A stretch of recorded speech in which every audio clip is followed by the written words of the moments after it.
Bismillahirrahmanirrahim. Kekuatan bisa terlihat kokoh dari luar dikelilingi pasukan, dipuja para elit, dilindungi harta dan propaganda. Tapi sejarah menunjukkan bahwa kekuasaan yang menolak kebenaran berakhir dalam kehinaan. Firaun adalah lambang keangkuhan absolut. Ia bukan hanya raja Mesir, tapi simbol sistem penindasan yang sempurna di mana militer, ekonomi, birokrasi, dan media tunduk pada satu kehendak, menolak wahyu. Namun bahkan kekuatan sebesar itu pun tak sanggup membungkam kebenaran yang dibawa Nabi Musa. Maka hari ini, ketika Benjamin Netanyahu berkuasa dengan militer tercanggih, dukungan dunia barat, dan parlemen penuh loyalis, pertanyaannya sederhana. Jika Firaun yang kokoh saja tak mampu mengalahkan Nabi Musa, bagaimana mungkin Netanyahu yang hancur di dalam bisa menghancurkan Gaza? Firaun tak berdiri sendiri. Ia dikelilingi lingkaran oligarki, Haman, sang teknokrat kekuasaan, mengendalikan proyek besar dan pengaruh struktural. Qarun elit ekonomi dan simbol kerakusan harta, menopang kekuasaan dengan kekayaan. Ahli sihir, pengendali opini publik, mengubah kenyataan menjadi ilusi. Pejabat istana, birokrat patuh yang lebih takut kehilangan jabatan daripada membela kebenaran. Ketika Nabi Musa datang dengan risalah tauhid dan pembebasan Bani Israel, seluruh sistem ini dikerahkan untuk menindasnya. Firaun menggiring rakyat dengan narasi manipulatif. Sesungguhnya dia, Musa, adalah penyihir ulung yang ingin mengeluarkan kalian dari negeri ini dengan sihirnya. Maka apa yang kalian perintahkan? Quran Surat Asy-Syu'ara ayat 35-36. Nabi Musa berdakwah bukan di pinggir jalan, tapi di tengah istana. Ia menatap langsung ke mata penguasa dan berkata, "Sampaikanlah kepada Firaun, sesungguhnya aku adalah utusan Tuhan semesta alam." Quran Surat Asy-Syu'ara ayat 16. Tapi bukan argumen yang dijawab Firaun melainkan ancaman. Ketika tongkat Musa berubah menjadi ular besar, Firaun memanggil seluruh ahli sihir untuk mempertahankan legitimasi kekuasaannya. Pertarungan itu terjadi di depan publik. Tapi ketika Musa mengalahkan mereka, para ahli sihir justru sujud. Kami beriman kepada Tuhan Musa dan Harun. Quran Surat Taha ayat 70. Firaun pun murka. Kekalahan logika dan spiritual ini dibalas dengan kekerasan. Ia menyiksa mereka yang percaya, tapi iman sudah menembus ilusi.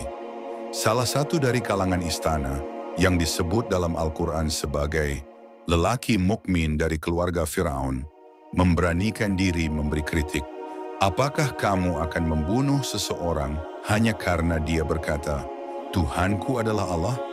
Jika ia berdusta, dosanya atasnya. Tapi jika ia benar, bukankah kita yang binasa? Quran Surat Ghafir ayat 28. Namun Firaun tuli terhadap kritik. Ia tetap mengejar Musa, hingga akhirnya ia sendiri bukan utusannya memimpin pengejaran ke Laut Merah. Dan di sanalah dia tenggelam.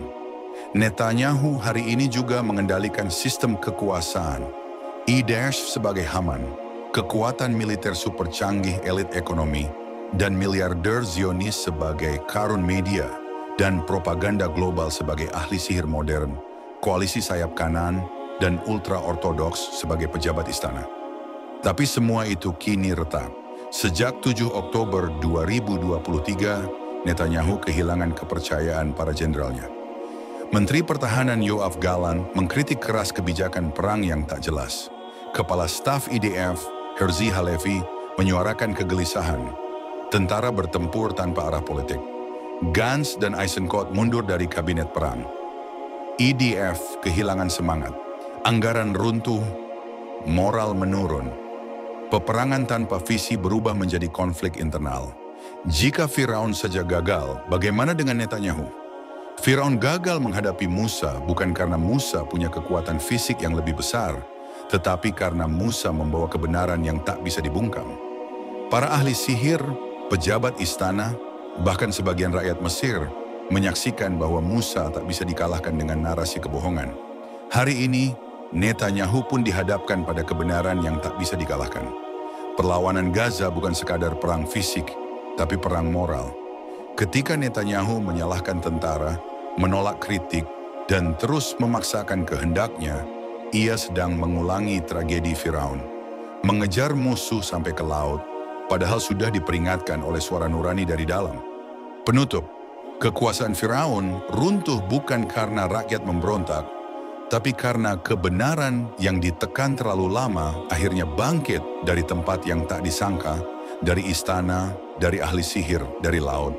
Netanyahu pun mungkin akan tenggelam, bukan karena roket dari Gaza, tapi karena ia menolak mendengar suara jenderalnya, menterinya, rakyatnya, bahkan sejarah. Maka pada hari itu, tak ada penolong bagi Firaun, dan ia termasuk orang-orang yang binasa. Quran Surat Al-Qasas, ayat 41.